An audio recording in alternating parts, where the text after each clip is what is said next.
আশির দশকে ইসলামী আন্দোলনের পরে ক্ষমতায় আসেন রুহুল্লাহ আলী খামেনি। তাদের অঙ্গীকার ছিল কোনো নতজানু রাষ্ট্র ব্যবস্থা নয়, স্বনির্ভর এক জাতিসত্তা গঠন করা। ঠিক সেটাই করেছেন তারা। বিশ্বব্যাপী তার দৃশ্যমান আজকের ইরানের নীতি, নৈতিকতা ও আদর্শ। তবে মাঝখানে হাসান রুহানির শাসন আমলে পশ্চিমা বান্ধব হয়ে পড়েন তিনি। এই বিষয়টা আয়াতুল্লাহ খামেনি বুঝতে পেরে নিজ ক্ষমতা বলে ইব্রাহিম রাইসিকে প্রেসিডেন্ট বানিয়ে নেন। অন্যথায় কোনোদিনই ইব্রাহিম রাইসি প্রেসিডেন্ট হতে পারেন না। আর ইব্রাহিম রাইসি তার প্রতি বিশ্বাসের অক্ষরে অক্ষরে প্রতিদান দেন। এই তো গেল ইব্রাহিম রাইসির প্রতি আস্থার প্রসঙ্গ। তার অর্জনের কথা যদি বলি, একটা বঙ্গুর অর্থনীতি থেকে স্বনির্ভর অর্থনীতিতে রূপান্তর করেছেন, আর সামরিক খাতে তো বিপ্লবী ঘটিয়েছেন। তার সাথে অস্ত্র রপ্তানির বাজারে বিশাল আধিপত্য বিস্তার করলেন এবং নিজেদেরকে পরাশক্তিতে পরিণত করলেন। বর্তমানে ইরানের অভ্যন্তরে নেতৃত্বের বিপর্যয় নেমে এসেছে। এমত অবস্থায় ইরানের সর্বোচ্চ ধর্মীয় নেতা আয়াতুল্লাহ আলী খামেনি যুগান্তরকারী যে সিদ্ধান্ত নিয়েছেন, যেটা এই শতাব্দীতে বিরল এক দৃষ্টান্ত স্থাপন করেছে। ইরানের বর্তমান প্রেক্ষাপটে প্রেসিডেন্ট হওয়ার দৌড়ে আয়াতুল্লাহ আলী খামেনির দ্বিতীয় ছেলে মোস্তফা আলী খামেনি সবার আগে রয়েছে।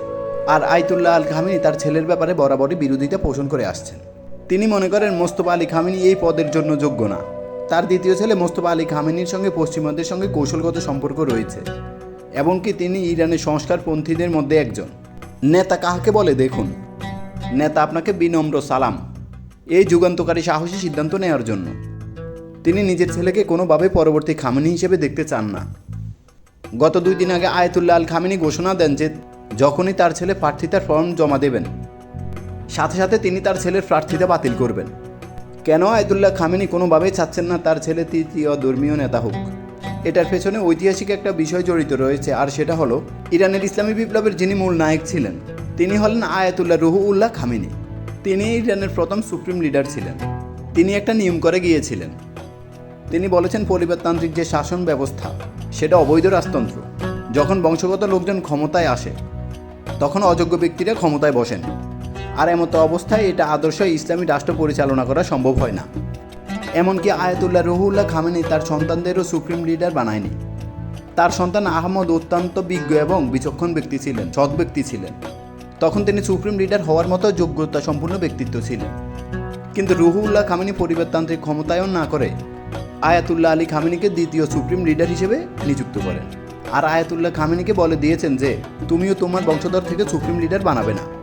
আয়াতুল্লাহ আলী খামেনিও সেটা অক্ষরে অক্ষরে পালন করছেন। তার শেষ নিঃশ্বাস থাকা পর্যন্ত তার ছেলের বিরোধিতা উনি করবেন।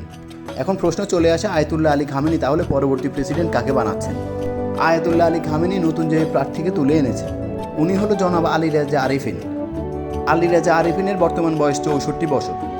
ভদ্রলোক ইরানের জাতীয় পর্যায়ের বড় ধর্মীয় গুরু, হাফেজ ও চরম পশ্চিমা বিদ্বেষী। নীতি নৈতিকতার দিক থেকে ইব্রাহিম রাইসির মতোই তিনি। ইনশাআল্লাহ আমরা আশাবাদী ইরান পথ হারাবে না।